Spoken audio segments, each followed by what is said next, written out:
ፕሌየር ኮምፓሪዥን ስፔን ከፖርቹጋል እናነጻጽራለን። ላይክ እያደረጋችሁ ከኔ ጋር አብራችሁ ታነጻጽራላችሁ። የእናንተን ሀሳብ ኮሜንት ላይ አስቀምጡልኝ። ከበረኛ እንጀምራለን። ኡናይ ሲሞን ከኮስታ ጋር።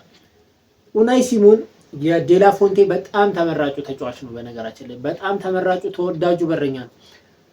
ከሱ የበለጡ ሁለት በረኞችን ይዟል፣ ዴቪድ ራያና ጋርሻ የባርሳው በረኛ ማለት ነው።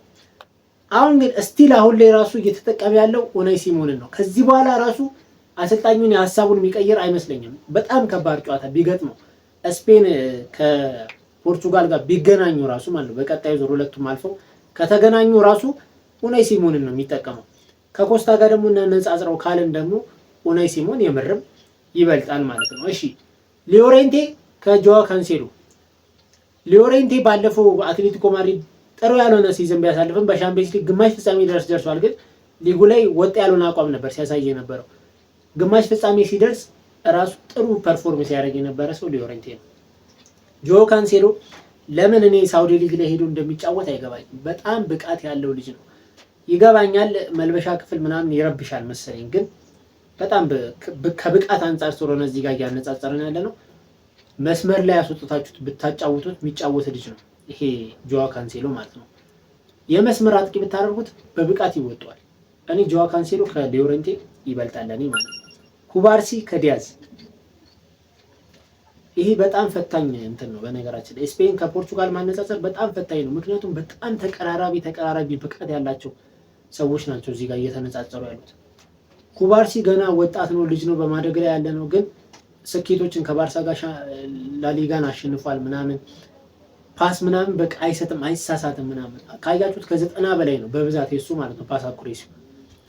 ዲያዝ ደግሞ በጣም ልምድ ያለው ነው። ከሲቲ ጋር ያላሳካው ዋንጫ የለም። አሁን ሁለቱም ማነጻጸር ለኔ በጣም ከባድ ነገር ነው። ምክንያቱም ኩባርሲም በጣም የሚችል ተከላካይ ነው። በዚህ ሰዓት በጣም ውዱ ተከላካይ ነው ከነ ሳሊባና ማጋሌሽ ምናምን ቀጥሎ ማለት ነው።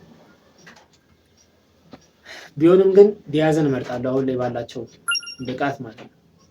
በጣም እየተጠራጠርኩ ነው በነገራችን ላይ። ኩባርሲንም ልል እየፈለኩኝ ነው። ይለፈኝ ብለህ ራሱ ደስ ይለኝ ነበር፣ ግን ዲያዝን እመርጣለሁ በቃ። እሺ ላፖርቴ ከሪናቶ ቬጋ። ሪናቶ ቬጋ እንዴት እንደሆነ አላውቅም፣ ሶስቱንም ጨዋታ በነገራችን ላይ እንደ ቀልድ ቋሚ ሆኖ ጀምሯል። ኢናቺዮ የሚባል የስፖርቲንግ ተከላካይ አለ።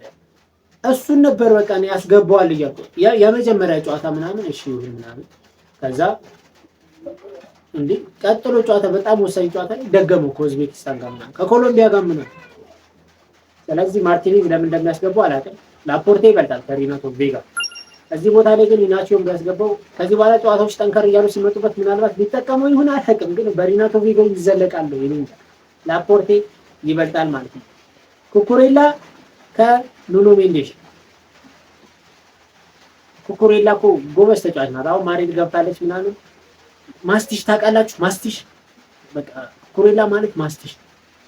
ኑኖ ሜንዴሽ ግን ከረንት ላይ አሁን ላይ ብቻ አይደለም ባለፉት 2 ዓመታት የዓለሙ ምርጥ ማለት ነው የመስመር ተከላካይ፣ የግራ መስመር ተከላካይ ፉልባክ ነው ኑኖ ሜንዴሽ። በቃ ባለፉት 2 ዓመታት በጣም የሚችል ማለት ነው በጣም የሚችል ልጅ መሆኑን አስመስክሯል። ስለዚህ ኑኖ ሜንዴሽ ይበልጣል፣ ምንም ጥርጥር የለውም። እሺ ፋቢያን ሩይዝ ከጆዋው ኔቬስ። ይህን ጥያቄ ለአሰልጣኙ ለኤንሪኬ ቢጠየቅ መልካም ይመስለኛል። ምክንያቱም ሁለቱም ፒኤስጂ ነው የሚጫወቱ፣ የፒኤስጂ ወሳኝ ተጫዋቾች ናቸው። ግን ከሁለቱ ለአንተ በጣም አስፈላጊው ማን ነው ቢባል ጆዋው ኔቬስ ይላቸዋል። ምክንያቱም ጆዋው ኔቬስ ቦክስ ቱ ቦክስ ይጫወታል፣ ግቦችን ያስቆጥራል እየሄደ። ይሄ ልጅ ፋቢያን ሩይዝ መጥቶ ነው ከቦክስ ውጭ ምናምን መጥቶ ነው ይችላል ጎል የሚያስቆጥረው ምናምን። ይሄ ልጅ ግን ከቁመቱ በላይ ዘሎ ግብ ያስቆጥራል።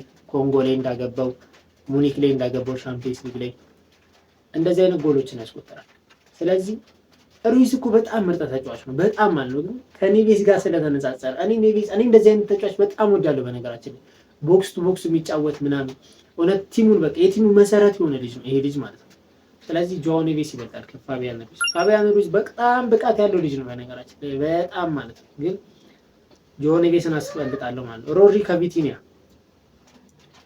እናንተ የምር ይሄን ንጽጽር ግን በጣም ከብዶኛል በጣም በቃ የሆነ ከብዙሃኑ ጋር ራሱ እየተቃረንኩ ምናምን ይመስለኛል። ከኔ ሀሳብ ጋር ደግሞ ብዙሃኖቹም እየተስማማችሁ ያላችሁ ይመስለኛል በአንዳንዶቹ ማለት ነው። ሮድሪን ከቪቲኒያ ጋር ማነጻጸር ከባድ ነው። ሮድሪ የባላንዶር አሸናፊ ነው። ቪቲኒያ ደግሞ ባለፉት 2 ዓመታት በጣም ምርጥ ነው። የሻምፒየንስ ሊግ ፍጻሜ ላይ ማን ኦፍ ዘ ማች የተባለ ተጫዋች ነው። ሲፈልግ ማቀዝቀዝ፣ ሲፈልግ ማፍጠን ይችላል ጨዋታዎችን። ግን በቃ ቪቲኒያ ማድረግ የሚችለውን ነገር እንዳለ ሮድሪ ማድረግ ይችላል። በቃ ሮድሪን በጣም እጠለዋለሁ። በጣም ነው የሚያስጠላኝ። የሲቲ ተጫዋች ስለሆነ ብቻ ሳይሆን የሚሰጣቸው አስተያየቶች ምናምን ጨዋታ ላይ ሲመራ ሲሸነፍ ይነጫነጫል፣ ይማታል፣ አጎል እንትን ይላል ምናምን አልወደውም። ግን ብቃት አለው ልጁ። ስለዚህ ሮድሪ ይበልጣል ከቪቲኒያ ለኔ። በቃ ይሄንን በጣም ግራ እየገባኝ ማለት ነው። ሮድሪ ይበልጣልሽ። ፔድሪ ከብሩኖ ፈርናንዴዝ አረ ይሄንን ንጽጽር በጣም ከብዶኛል በነገራችን ላይ። ምክንያቱም በጣም ብቃት ያላቸው ናቸው። በጣም ተቀራራቢ ብቃት። ፔድሪን ከብሩኖ ፈርናንዴዝ አሁን ምንድነው? የማንቸስተር ዩናይትድ ደጋፊዎች እንዳለ ብሩኖ ፈርናንዴዝ ትሉኛላችሁ። የዩናይትድ ደጋፊ ያልሆናችሁ ፔድሪ ልትሉ ትችላላችሁ። ባርሳን ደግሞ በደንብ የምታዩ ሰዎች እግር ኳስን ግን ከደጋፊነት ስሜት ውጪ ወተን ግን ካየነው ፔድሪ ይበልጣል።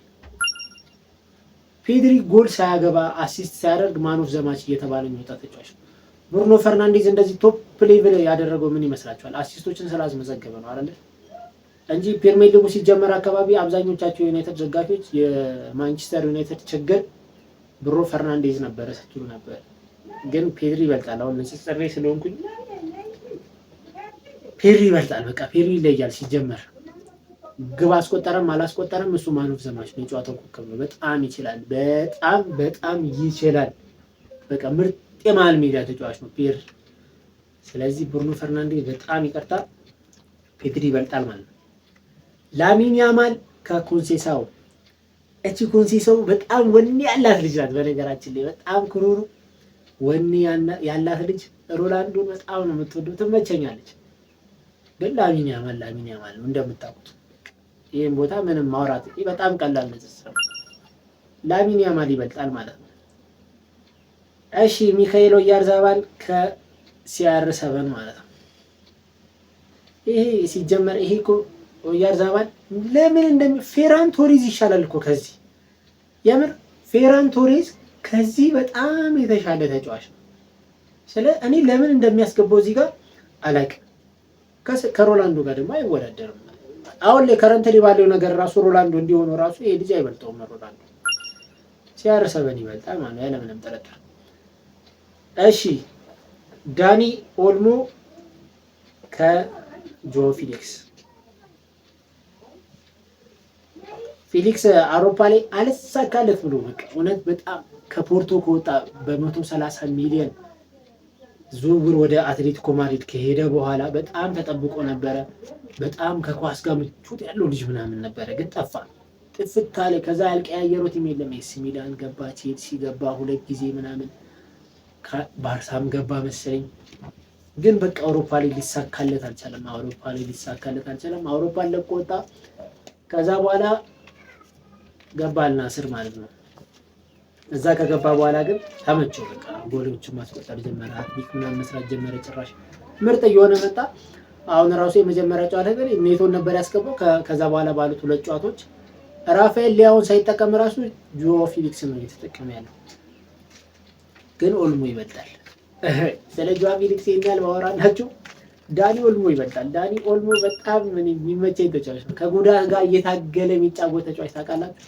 ከጉዳት ጋር በጣም እየታገለ የሚጫወት ተጫዋች ነው ዳኒ ኦልሞ። ግን እሱም ባለፉት ጨዋታዎች ቤስት የሆነ አይመስለኝም። በአይናን ነው እዚህ ቦታ ላይ እያስገባ ያለው። ግን ዳኒ ኦልሞ ከጆ ፊሊክስ ይበልጣል ማለት ነው። ለማንኛውም ስፔን ከፖርቹጋል ጋር በዚህ መልኩ አነጻጽረናል። ውጤቱ ደግሞ ይህንን ይመስላል። ሀሳብ አስተያየታችሁን ኮሜንት ላይ ያስቀምጡልኝ። ሰብስክራይብ ማድረግ እንዳይረሳ። ይመቻችሁ።